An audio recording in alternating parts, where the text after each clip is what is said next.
ప్రియమైన భక్తులారా, నేను వినాయకుడు.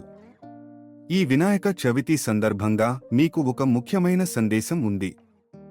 ఆయుర్వేదం కేవలం ఔషధం కాదు, అది జీవనశాస్త్రం. ప్రకృతిచ్చిన మూలికలు మన శరీరాన్ని, మనసును, ఆత్మను సమతుల్యంలో ఉంచుతాయి. ఆరోగ్యం అంటే కేవలం వ్యాధి లేకపోవడమే కాదు, వాత, పిత్త, కఫ సమన్వయం ఉండాలి. ఈ సమతుల్యం నేర్పేది ఆయుర్వేదమే. మీ జీవితంలో ఆయుర్వేదాన్ని ఆహ్వానించండి. మీ ప్రతిరోజూ ఒక యజ్ఞంలా పవిత్రమవుతుంది.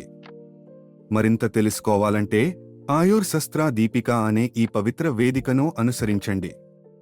ఇక్కడ మీరు మరిన్ని ఆయుర్వేద రహస్యాలు, ఆరోగ్య రక్షణ మార్గాలు తెలుసుకుంటారు. ఈ వినాయక చవితి సందర్భంగా నేను ఆశీర్వదిస్తున్నాను. సబ్స్క్రైబ్ చేసి నా ఆశీర్వాదంలా ఈ జ్ఞానం మీ జీవితంలో నిలిచిపోనివ్వండి.